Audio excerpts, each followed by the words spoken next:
the trial of Karen Reed for the death of her boyfriend, John O'Keefe, is underway. There are 17 jurors, and they're coming and going with a police escort. I've seen a lot of things. I've never seen anything like this. This case never ceases to amaze me. The first week of testimony has come to an end. It's a spectacle, that's for sure. We really heard the defense highlight some of the discrepancies between what was documented and what first responders said they remembered. There are a lot of issues in this case. Proctor was improperly searching Karen Reed's cell phone for nude photos. The fact that the investigation wasn't thorough provides a big wrinkle in the prosecution's case. They're supposed to be creating this reasonable doubt, and they're doing exactly that. Everybody wants to know, us included, why he wouldn't go inside that home on the night that the body was discovered. There are more people here at the beginning of this than at the beginning of Johnny Depp's trial. It's always the theories or stories that each side will put forth, right, for a jury to listen to and decide which one is more believable. We asked Karen Reed about that alleged confession. Karen, did you ever say I hit him? I did not. The FBI is investigating an investigation of a murder. That never, ever happens. Karen Reed was drunk and angry and hit and killed John O'Keefe when she gunned it in the snowstorm. We're looking at arm injuries with scratches. We're not looking at tire tracks. I did not kill John O'Keefe. I've never harmed a hair on John O'Keefe's head. Defense attorneys learn in school, first class, the most important thing you can do is identify and select stupid juries. We're not concerned about any of the witnesses. None of the Commonwealth's witnesses are concerning us. Karen Reed is facing up to life in prison. I just hope justice is served for either one, whatever it is, you know. The fate of her life is not in her hands anymore. It's not in the hands of her attorneys. It's not in the hands of the prosecutor. It's in the hands of the jury now. Free Karen Reed! Free Karen Reed! Free Karen Reed! Free Karen Reed! Free Karen Reed! The trial of Karen Reed is moving along. We now have heard from more than 50 witnesses over the course of 6 weeks. Names that we've heard over and over, names that are crucial to understanding the theories of what happened, are finally being called by the Commonwealth of Massachusetts to give testimony into what they may know about the death of Officer John O'Keefe. We are finally getting to hear from some of the experts, some of the state police, John's niece and nephew, and some of the Canton public workers. But before all of that, one of the most anticipated witnesses took the stand on days 17 and 18. We finally heard from Brian Higgins. Higgins is one of the names that we have heard repeatedly. He was present that night at Waterfall and at 34 Fairview. He and Karen shared flirty texts over the course of a couple of weeks when things got rocky with John, and we've heard all about him getting rid of his phone on a military base around the time that the phone preservation orders were signed by the court. I don't know exactly what I was expecting with Higgins, but whatever it was, I don't think that what I was expecting was what we got. I'm not going to spend too much time going over Higgins' background because I've introduced this in a previous episode, but I want to point out that he does have an extensive background in law enforcement, military, and as a firefighter and first responder. After the tragic death of his sister, Canton Police Chief Berkowitz offered Higgins a space at the Canton Police Department to use as an office, though he was actually an ATF agent. During cross-examination, attorney Alan Jackson points out that Higgins has full access to Canton Police Department solely based on his friendship and relationship with Chief Berkowitz. Jackson says that Higgins' closest friends are some of the most powerful people in Canton in terms of politics and law enforcement.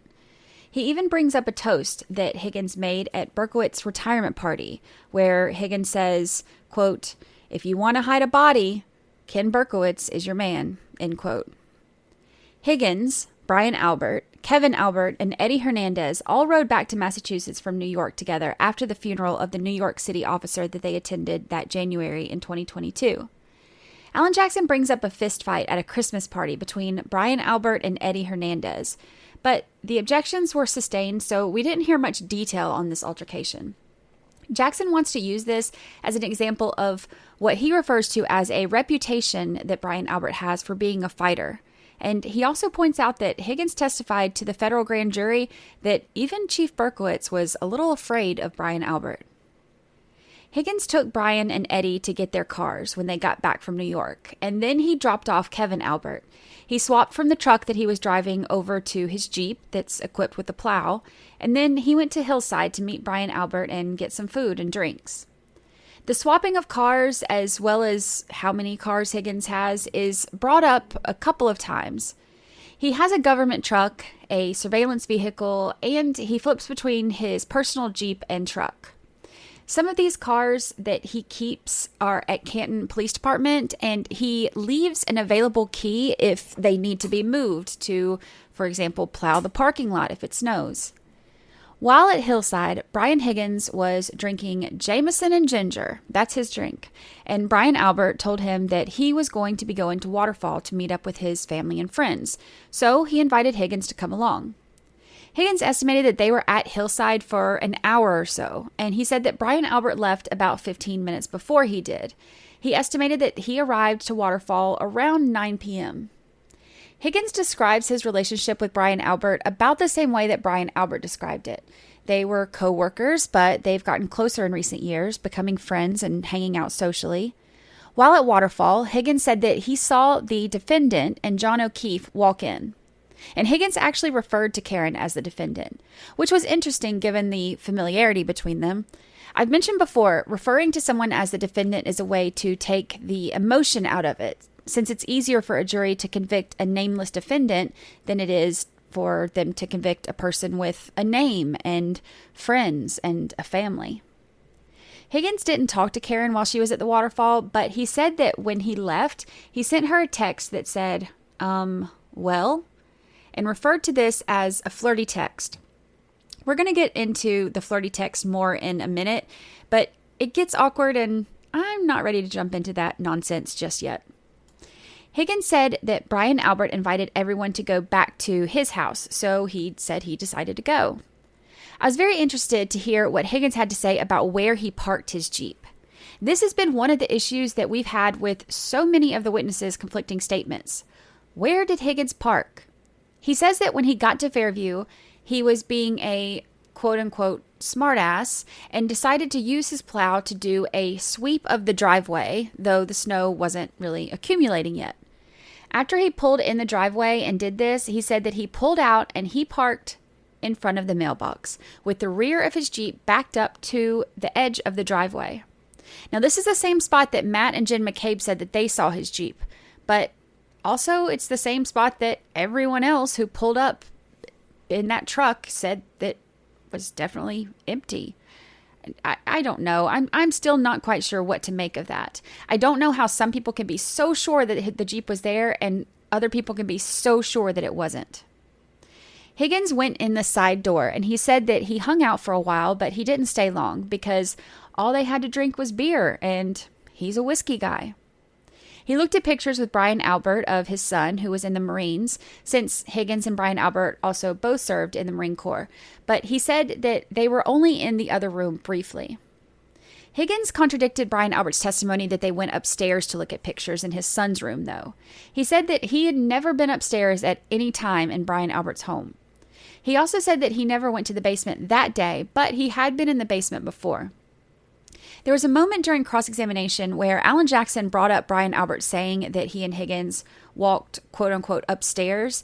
And Jackson was trying to ask Higgins, if you've never been to the third floor of their house, but y'all walked upstairs, that would mean that the testimony about walking upstairs would have put you in the basement, walking upstairs back to the main floor.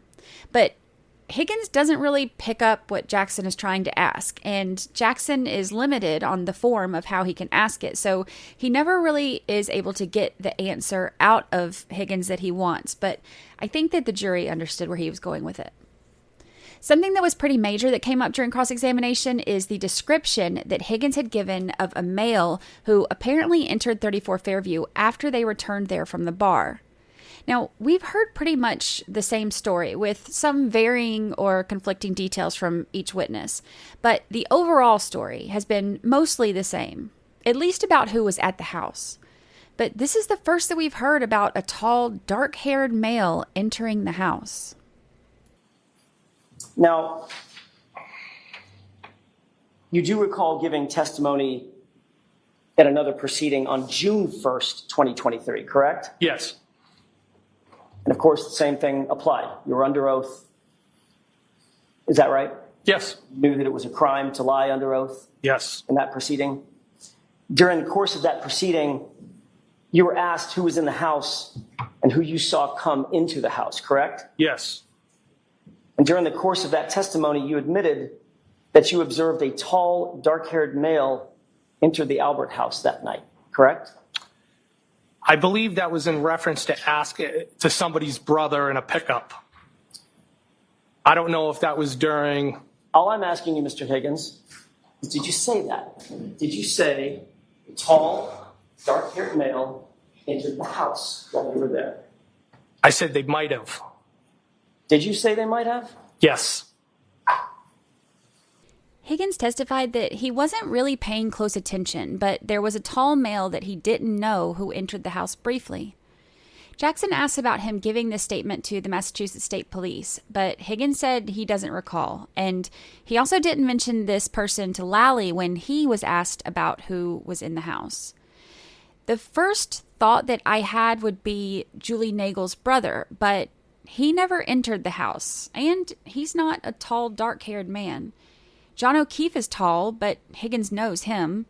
Colin Albert was tall, and Higgins said that he didn't think that he would be able to pick Colin out of a lineup, so maybe Colin? It's another question that we're left with. Higgins said that he never saw John or Karen enter the house, but he said that he did send a text to John while he was at the house asking where John was or if he was coming. Higgins said that he was actually the first person to leave the house, and while he doesn't remember specifically what Colin looked like, he said that he never saw him. We know from testimony that Higgins actually arrived before everyone else. Remember that whole sweep the driveway thing? And we know that Caitlin, Nicole, and Brian Albert all saw Colin, but somehow Higgins said he didn't. He didn't stay long, he said. Remember, they only had beer. And when he left, he said that he went out the breezeway or the middle door. He said that he got in his Jeep and moved just a few feet, but he heard the plow grinding, so he lifted it up about a foot or two and then drove away. He doesn't remember seeing anything that concerned him. No tire tracks and definitely no body in the yard right in front of where he parked or where he drove by to leave. Higgins said that when he left, he knew that he had to go by Canton Police Department to move the cars before the snow came so that the parking lot could be plowed. Otherwise, he said he would have to wake up really early to go do it the next morning. He has a key card to get into the Canton Police Department, so he parks in the back and he cuts through the sally port to get to the station. Now, this is a sally port that we're going to hear a lot about in the next episode or two, or 3. Higgins describes it as pretty small, maybe 12 feet long, to get from one side where he enters the door to the other side. Dispatch is off to the right side. There's like a wooden door with glass panels, and he saw Sergeant Good when he went in. Now, Higgins said that he went up to his office, he got the keys for the cars, and went downstairs and moved 2 cars to the center of the parking lot. And then he left Canton Police Department in his Jeep to go back to his home in West Roxbury. He estimated getting home around 1:30 or 2. We know it couldn't have been 1:30 because that's what time he got to Canton Police Department. He ate some food, he put his phones on the bedside table, and he went to sleep. Higgins said that he woke up the next morning to his phone blowing up around 6:30 a.m. First was a call from Chief Berkowitz, which he said he didn't answer, and the next call was from Brian Albert. Higgins said he did not talk to Brian Albert any time between when he left his house and that first early morning phone call. He denies those conversations at 2:22 a.m. More butt dials, which, of course, was addressed on cross-examination. Your testimony previously was at some point before 7 a.m., that call was the one that woke you up. Yes. And it turns out, Mr. Higgins, that was a lie, wasn't it? No, it wasn't a lie. When you were asked that question at a previous hearing, you didn't know that the person questioning you had your phone records, did you? I assume they did. And you were thereafter confronted with those phone records, correct? I was asked about them, yes. And those phone records established that you and Brian Albert actually exchanged not one, but 2 phone calls at 2:22 a.m. that morning at a time when you claimed you were in bed asleep, correct? I have no recollection of any phone calls. These were the records that were shown to you at a prior hearing? Yes. And you acknowledge that at least the one marked QQ is a record of your calls, correct? It has my name, my telephone number, correct? And it indicates that on January 29th, 2022, at 2:22 and 35 seconds, you received a call from Brian Albert, duration of 1 second, correct? Yes. In other words, Brian Albert called you at 2:22 and 35 seconds, but it looks like you missed the call, correct? I see the 1 second call, yes. There's a second call just below that. On the same date at 2:22 and 52 seconds from you to Brian Albert. Do you see that one? Yes. And the duration of that call is 22 seconds, correct? I see that, yes. So 17 seconds after you missed a call, according to these records, from Brian Albert, you called him back, and there was a call lasting 22 seconds. Is that right? That's what the records say. May I approach? Yes.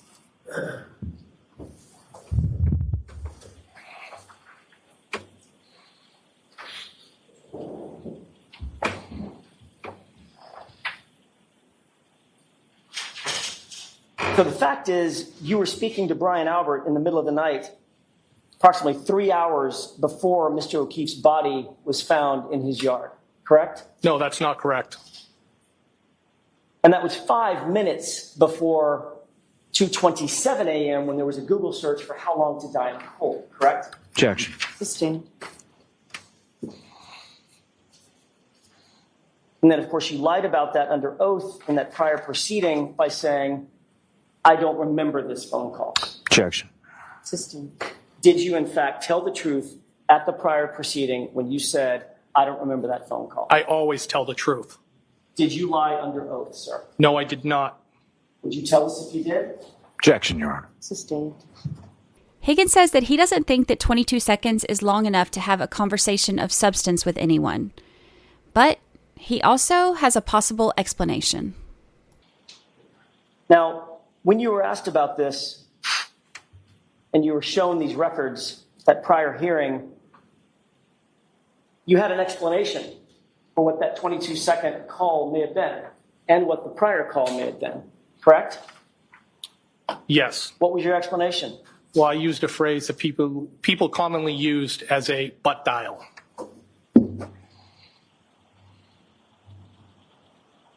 So you think it's possible that you may have butt dialed Brian Albert for a 22-second call that you're not aware of? I think it's possible that he could have been inadvertently called back, but I have no recollection of that, nor did I have any conversation with anybody. How are we back here with more butt dials in this trial? I still don't understand. Jackson goes through some of the same line of questioning with these butt dials as he has with all of the others, having to unlock the phone with facial recognition or a passcode, dial a number or choose a contact or a recent call, etc., etc. And he verifies that Higgins lived alone.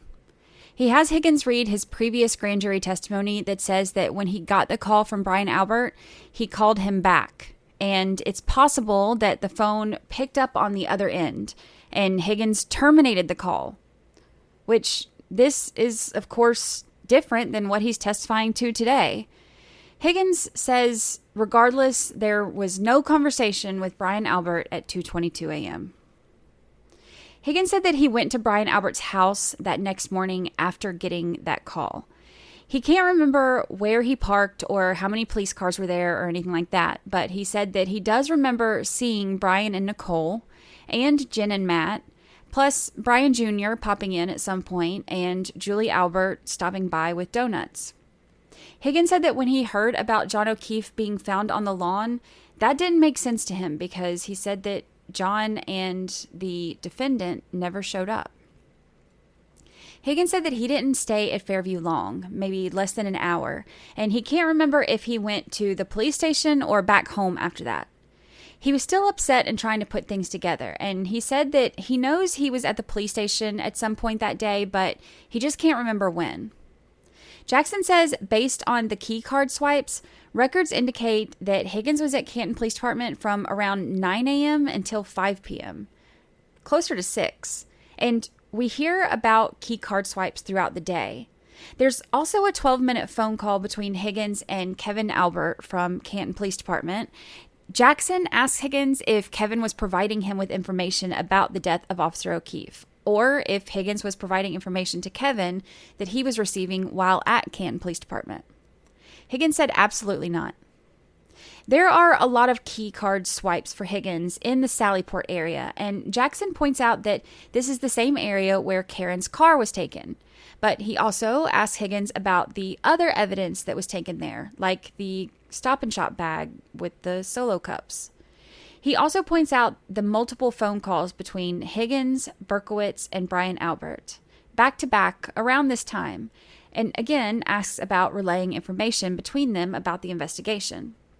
He brings up the keycard swipes from Higgins and Berkowitz, both being swiped in the Sallyport at the same time, though Higgins said that he can't recall being in there with Berkowitz. When Jackson pushed him about this and said, "Are you saying that you weren't in there or that you don't recall?" He didn't give a definitive answer that they were not in there together, but he said that he does not recall being in there with Berkowitz. Higgins said that he met with Proctor and Buchanan, and he knew both of them, but he said that he wasn't close with either of them. There was an interesting moment in Cross when Jackson asked Higgins where he met with Proctor on February 3rd. Higgins said that he met with him in Sharon, Mass., and it wasn't at a police station, but there was an objection that was sustained, so the jury doesn't get to hear where at. Higgins said that he wanted to provide law enforcement with text threads between him and John, as well as between him and Karen Reed. He said that he wanted to be transparent, so he consulted his best friend, who is also a federal employee, and asked for the best way to do this. He ended up printing out pages of these texts and saving them on a drive. The texts are introduced into evidence, and we start with the ones between Higgins and John. We hear about Higgins going to John's house, and he texts him the next day asking about his nephew's video game controller. It was interesting because on the stand, when Higgins brought this up, he got choked up mentioning this. This is pure speculation on my part, but I couldn't help but wonder if that's because of maybe the guilt that he felt. Think about it. These kids have been through so much, and they've experienced more loss than any child should ever have to experience. On top of that, Higgins was texting Karen behind John's back. I would probably have a lot of guilt and shame in that situation as well. Higgins said that he had stopped by during a Patriots game and ended up playing video games with John's nephew. And in his text from the next day, he mentions being really hungover and asked John if he broke his nephew's controller when he threw it. I guess he felt bad. That was on January 16th, and there's a text from Higgins to John at 12:20 a.m. on January 29th after leaving the waterfall when he asked John if they're coming there to Fairview where they all were. Then we get to the text between Higgins and Karen. Warning, it's pretty cringy. On January 12th, Karen initiates the text conversation by sending a text that said, "Hey Brian, this is the weed whacker." Brian tells the story of how apparently he was driving down the road and Karen was in the yard using a weed whacker. He beeped the horn and Karen didn't recognize him, so she just gave him the finger. He said he turned around, and when he pulled up to where she was and began rolling down the window, she started to yell at him to get the hell away from her because her husband is a Boston cop. Higgins said that when he rolled down the window a little bit more, then she recognized him. It became a joke, and apparently that became her nickname. Karen got Higgins' number from a mutual friend and texted him. They talked back and forth, but the text only ranged from January 12th to the 23rd, so only about 9 or 10 days, and they aren't consistent daily. Karen mentions planning a short vacation with John and some friends, and she asks Higgins if he would want to come. And Higgins tells her that he's going to Nashville for a benefit and tells Karen that they should come. Karen said that she feels like she relates to Higgins because he's kind of a loner, which she used to be. The texts get flirtier as they are both kind of testing the water, and Higgins tells Karen that she's trouble. Karen tells Higgins that she thinks he's hot. You can tell that he's not expecting this, but he's obviously into it.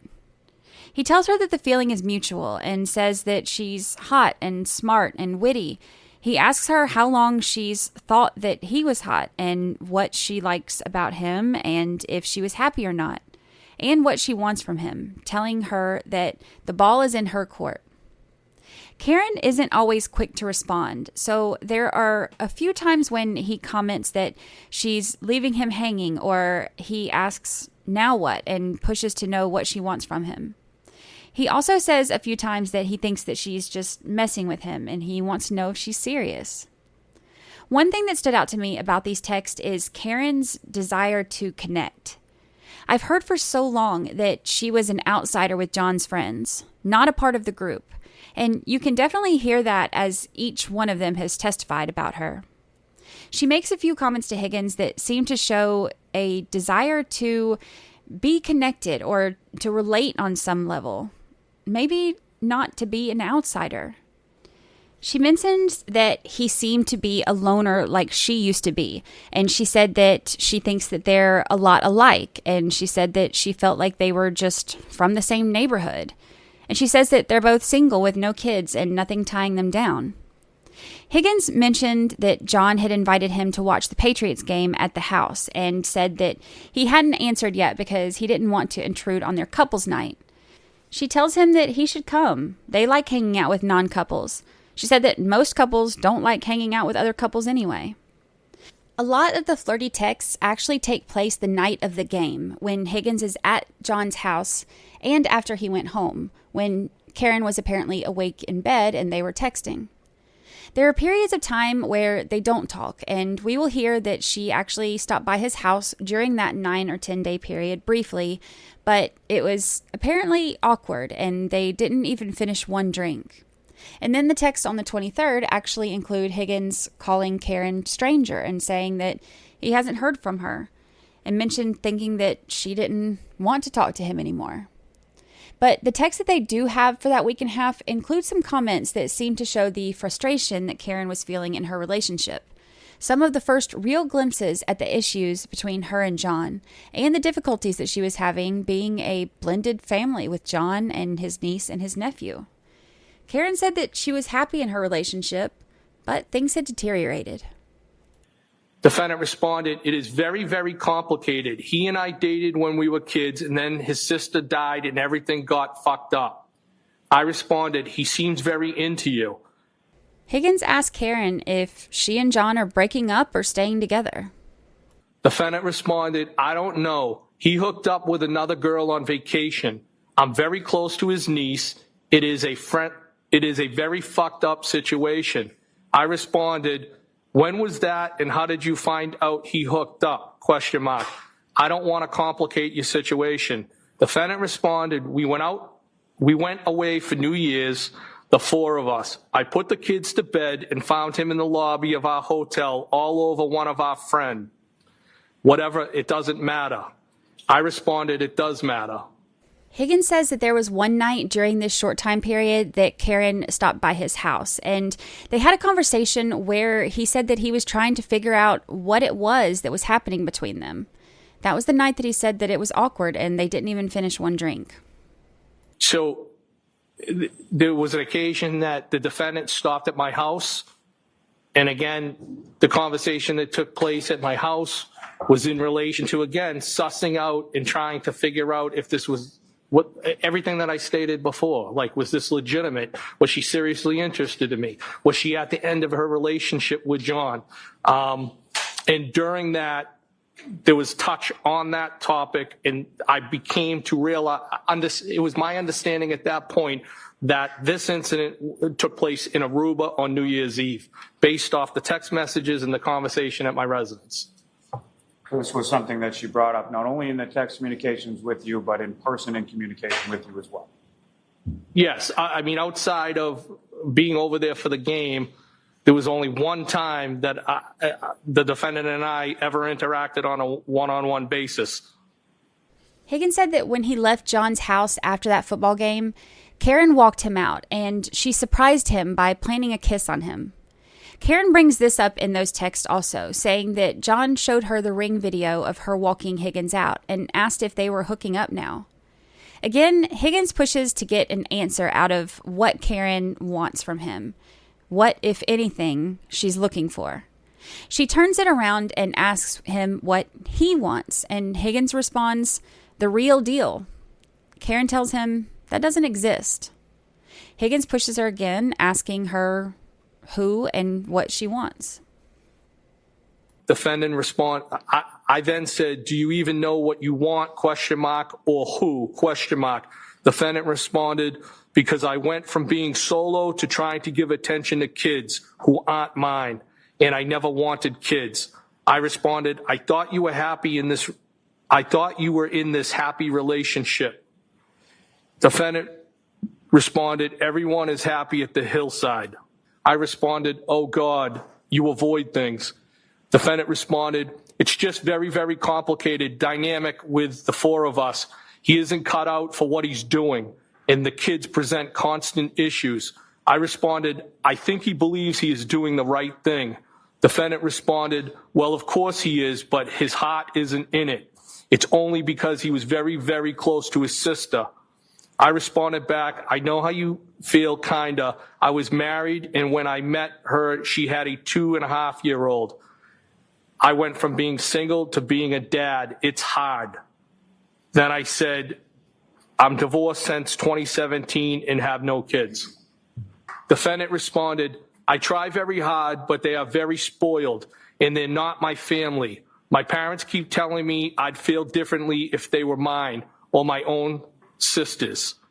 Then I told you he got drunk and sloppy on NYE while we were away, and that has really affected me."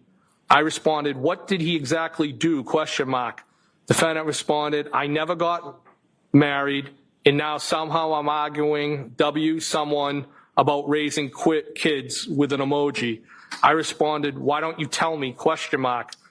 Defendant responded, "He was a puddle all day and then disappeared. Then I found him all over our friend's sister in the lobby of our hotel, and she's gross, which I think may actually be worse. Not sure." I responded, "Oh God, did they bang?"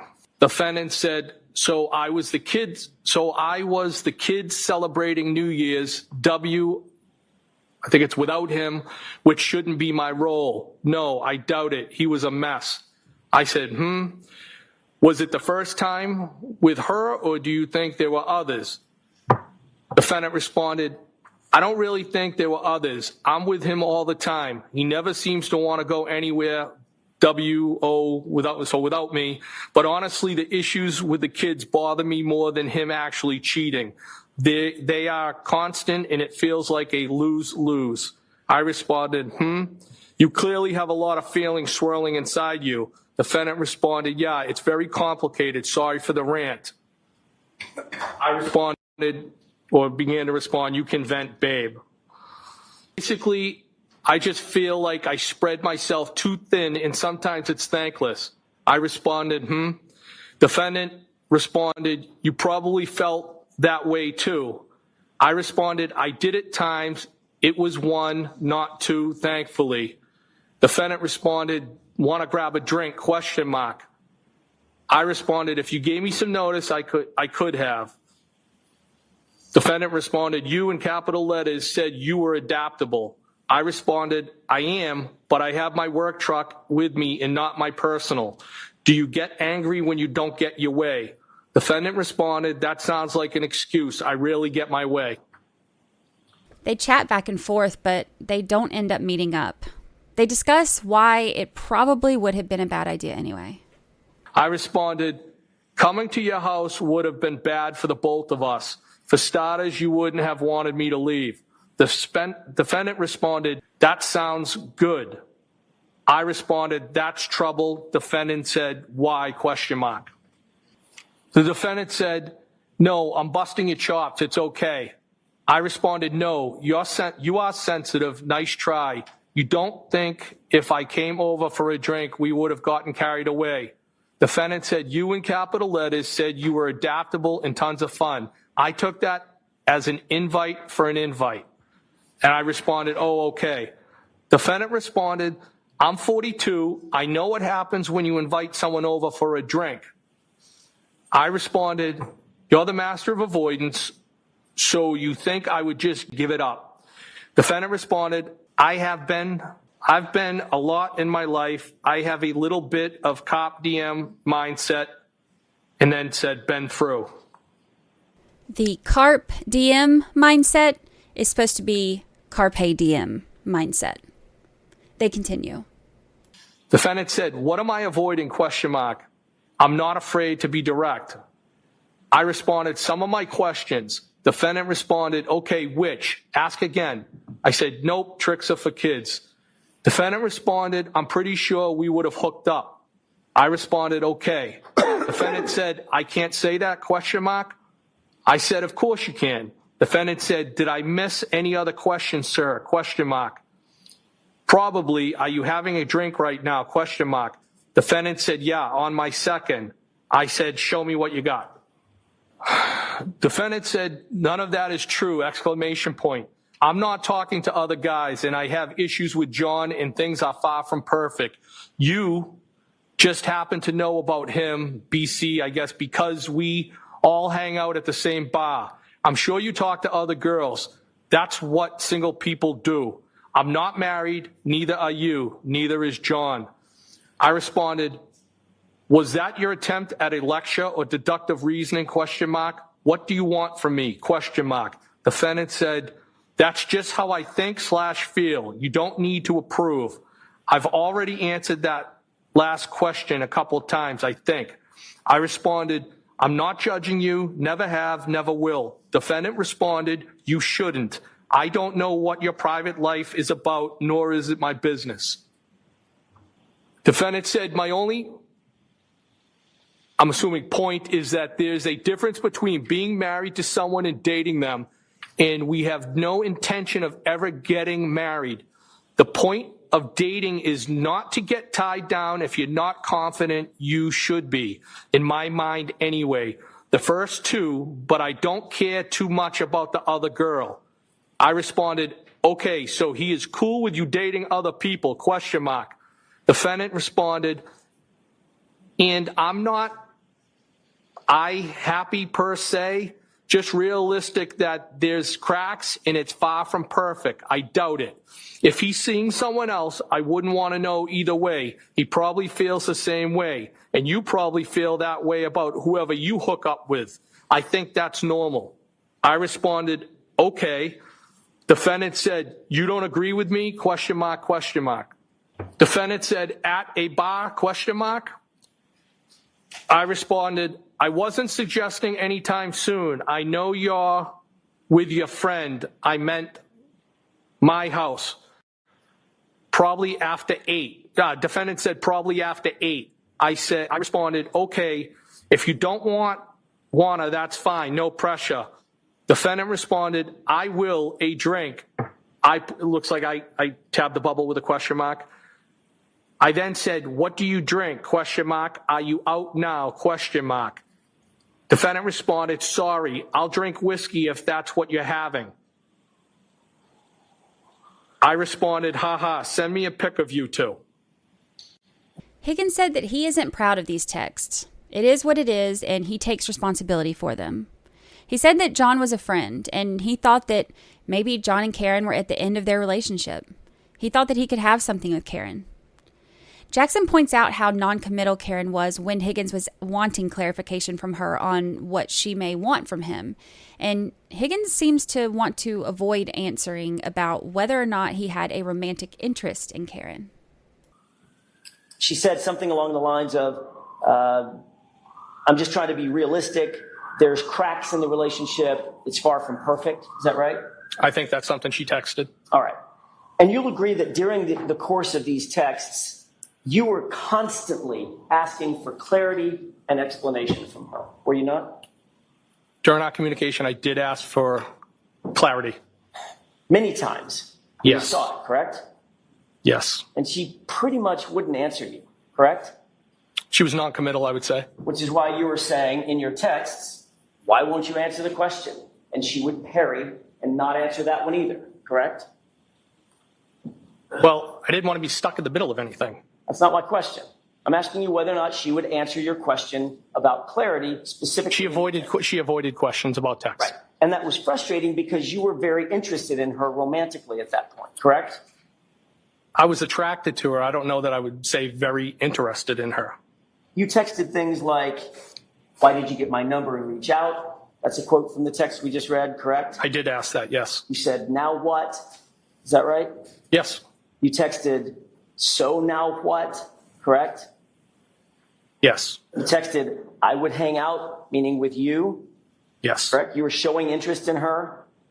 Yes. You were showing romantic interest in her.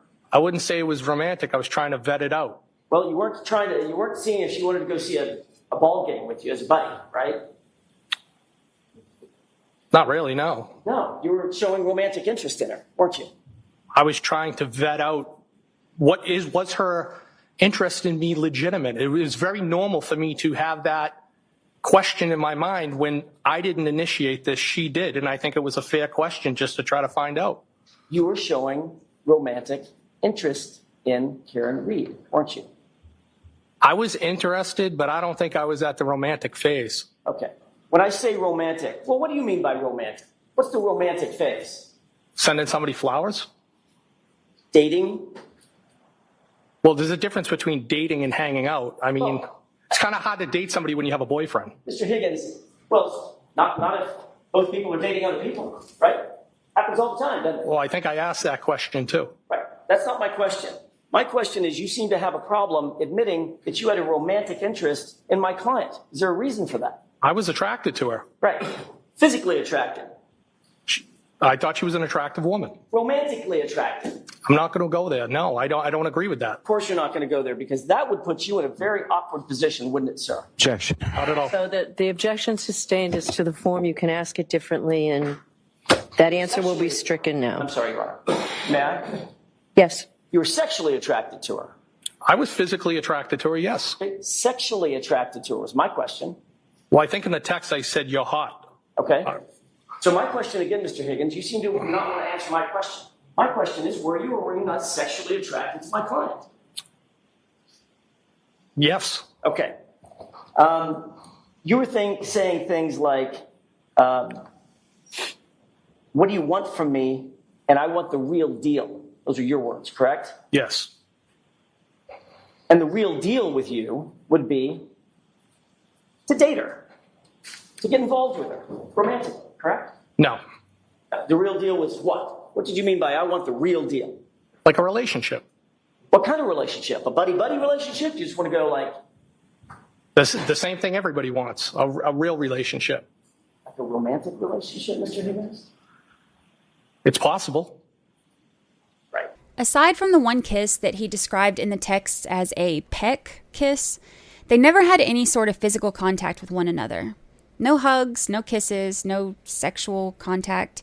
They hadn't been talking anymore when he actually ran into them that night at the waterfall. And that's when he sent Karen that text that said, well, he said that John came in and greeted him when they arrived at Waterfall, but he and Karen never interacted.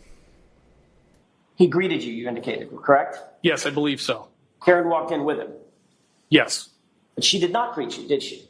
I think they kind of went like that, different directions. Right. Yes. Did she greet you? No. Right. So she walked over toward the corner of the bar, and John came over and greeted you, and then walked over and joined her, correct? Yes. Karen didn't stop what she was doing once she was over in the corner of the bar and come over and say hi to you? I didn't have any interaction with her that night, no. So safe to say that throughout that evening, once she was sidled up next to John O'Keefe or friends that she was with, she never turned back around and came over and even acknowledged you, correct? That's correct. So she basically ignored you the entire evening? That's not how I interpret it, no. I didn't ask you how you interpreted it. I asked you what she did. Did she ignore you or did she pay attention to you? Objection. You can go ahead and answer that. Did she ignore you? No. So she paid attention to you? Came over and said hello, shook your hand, gave you a hug? Well, just because somebody didn't come over doesn't mean they ignored you. Did she do those three things? Hug? What was the other thing? Say hello, shake your hand, give you a hug? No, she did not. No, she didn't do any of those things, did she? No. It's like you didn't even exist. I think that's dramatic. No, I don't look at it that way. Did she ignore you or not? No, she did not ignore me. So what did she do to not ignore you? She was working. Interaction with you. Can I answer now? Sure. In my opinion, she was working the room, talking to people, saying hello, catching up. Right. The one person she didn't come over to talk to and say hello to and catch up with is you. Well, I don't know that I was the only person, but I was one of the people that she didn't say hello to, yes. Treated you sort of like a stranger. I don't feel that way, no. She actually positioned herself away from you at the other end of the table on the opposite side in the corner. Isn't that right? I don't know where she was all night, no. Did I that don't know. upset you that she ignored you or didn't pay attention to you? I did not feel ignored and didn't upset me at all. But it bothered you enough to send her a text, didn't it?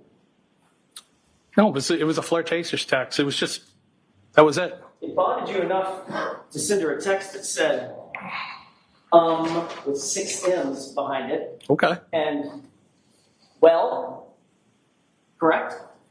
Well, it wasn't like that. It was, well, that's it. Just, well, like a well in the ground. I think you know what I mean. Yeah, I think you do too, sir. You meant, well, when are you going to pay attention to me? No, that's not correct. Well, why are you ignoring me? It's not correct. Well, am I chopped liver? Objection. All right, that's sustained. Mr. Jackson, let's move on. Now, with all of this going on, Higgins apparently told his boss, Kate Dowd, but he only told her about the kiss from Karen, and he says that he never told Brian Albert.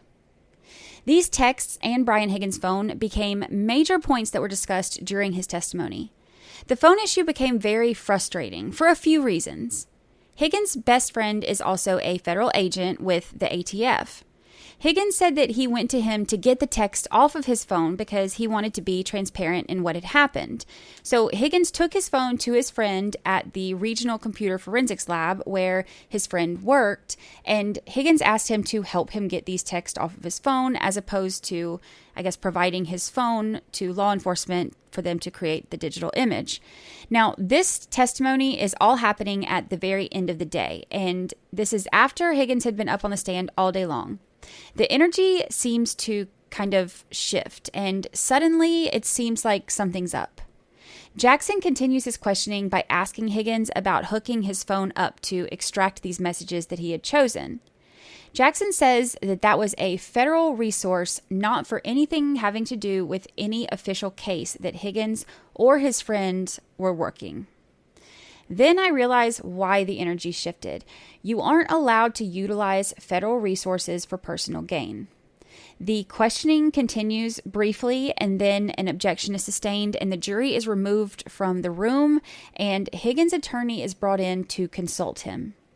Jackson explains to the judge and Higgins' attorney what questions he's planning to ask, and Higgins is given a chance to discuss this with his lawyer about whether or not he will answer these questions. The witness has indicated that he utilized federal resources for personal gain. The specifics of that testimony have been as follows. He indicated that he contacted Matt Kelch, a federal agent. He indicated that he utilized a federal facility. He called it an unsecure facility, but it's a federal facility notwithstanding, and that the two of them, he and Agent Kelch, utilized federal resources in the form of some kind of a machine, as the witness indicated, for his own personal gain, so that he could, as a witness, in no official capacity, work in any official case, and in Matt Kelch's capacity as an individual rather than an agent, they both work together to download certain information from the witness's phone in anticipation of turning that highly selected, highly curated information over to law enforcement so that he could later ultimately destroy his phone, which this witness, in fact, did. Okay, so it's not entire. I disagree with you. I don't think it's reached that level.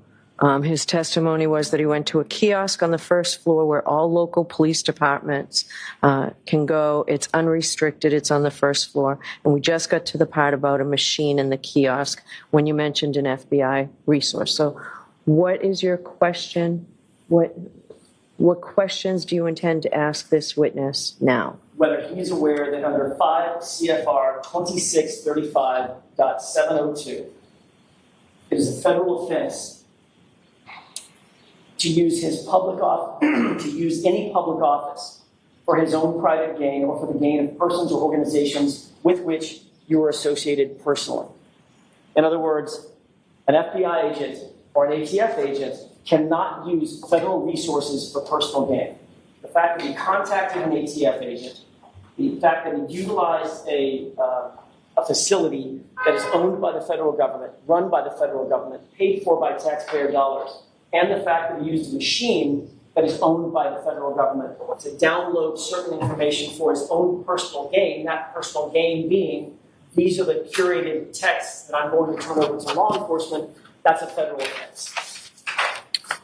The jury is brought back in, and Jackson begins questioning Higgins. You're aware, sir, that under 5 CFR 2635.702, you may not use your public office for your own personal or private gain or for the gain of persons or organizations with which you are associated personally under pain of a federal offense, correct? Objection.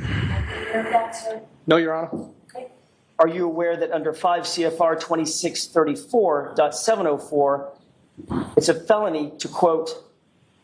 Objection, Your Honor, as to reading. Go ahead and finish the question. For an employee, an employee has a duty to preserve and conserve government property and shall not use such property or allow its use for other than authorized purposes. Were you aware of that federal regulation? That objection sustained. Sir, notwithstanding those regulations, you utilized the services of Matt Kelch as a friend and a colleague, but utilizing federal resources to pull information off your phone, correct? Objection. Sustained as to that form. In fact, you were successful in getting information off your phone, which is the text that you turn over to the Commonwealth, correct? Objection. In that form, you're almost there, Mr. Jackson. That form was improper. The information that was ultimately pulled off your phone was the information that you selected and you and Matt Kelch worked together to get off your phone, correct? Objection. Is that correct? No, Your Honor, if I could explain. Sure. He walked me through on how I could pull the text string with John O'Keefe and the defendant. He walked me through the process, how to use the machine. And then you did that? I did do that. That's correct. That's what you turned over to the police? That's correct. And any other information would still be on your phone ending in 5421, correct? Well, that information stayed on my phone. I just took those strings off and provided them to the Mass State Police. Okay, so where's your phone? I do not have that phone anymore. You've destroyed that phone, haven't you? No, I threw the phone away.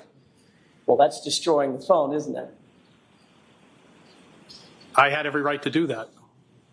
I didn't ask you about your rights. When I threw it away, if I was going to take it out, I would break it or cut it. But I did not wipe the phone.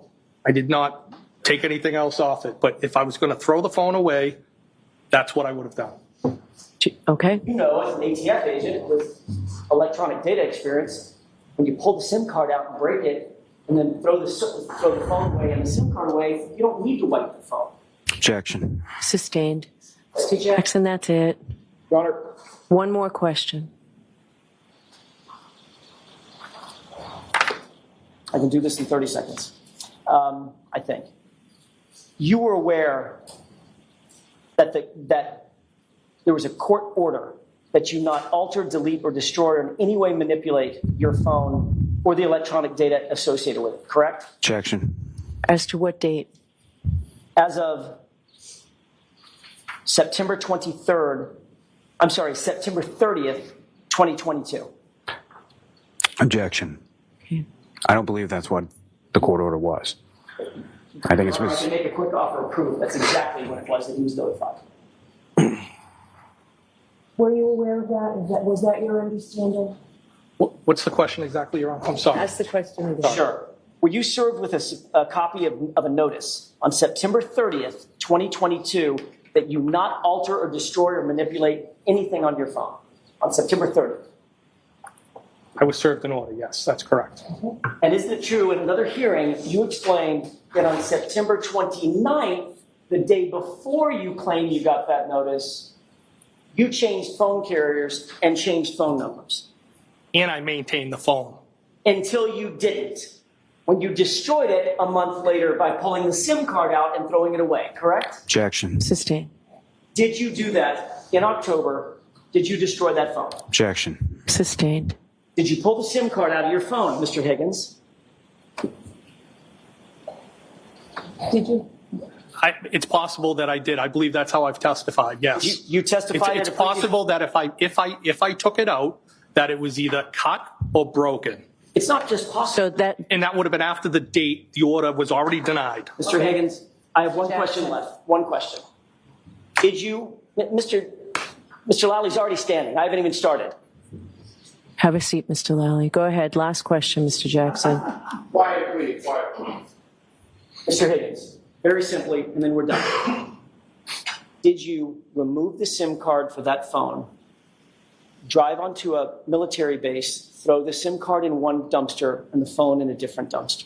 That is not correct. Did you testify that? That was your one question, Mr. Jackson. Is this really happening? Another phone being destroyed or gotten rid of? Higgins confirms that he was served a preservation order. And just like Brian Albert, one day before the preservation order, he changed his phone carrier and phone number. One day before. We've heard this before. It's crazy. This is crazy. We hear that Higgins testified that he did a factory reset on his phone. And we hear about him cutting the SIM card. And we hear about him throwing away his phone. And we hear about him doing all of this on a military base. A military base where law enforcement, or anyone else for that matter, can't get to it. And on top of that, Higgins testified that he didn't back up anything. No pictures, no text, nothing. It's all gone, except for what he chose to keep out to give to law enforcement. His reasoning for this is because he's single with no kids. That's not even a good excuse. Higgins says that a target that he was investigating was able to get his personal cell phone number, which is why he changed everything. And that makes a ton of sense. But the problem is that he didn't change it when that happened. He didn't change it for months. And the time that he did change it months later just happened to be the day before this preservation order. Again? How is that possible?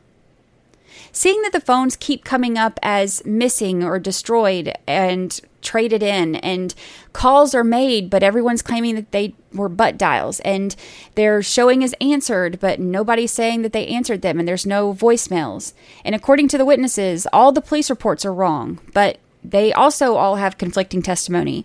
And the dog and the house and the phones have all been rehomed, and it's hard to know how many coincidences are too many before the jury thinks something doesn't sound right.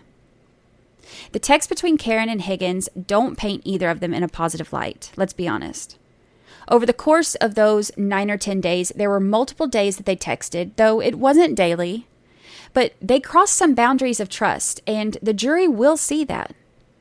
Part of me feels like Higgins really did seem remorseful about this, but another part of me can't help but wonder if that's only because he's having to answer for this on a worldwide stage, with people literally all over the world listening to his text to his friend's girlfriend.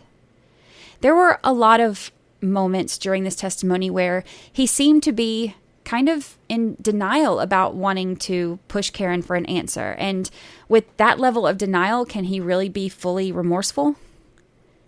True crime podcasts are generally listened to as a form of information and entertainment, but it's important to remember that this isn't regular entertainment like a movie or a TV show. This is real life. There's not a good guy and a bad guy. People are complex. Good people can do some really messed up things and make mistakes. The text between Higgins and Karen don't change all of the good that he's done in the military and the ATF and as law enforcement or first responder.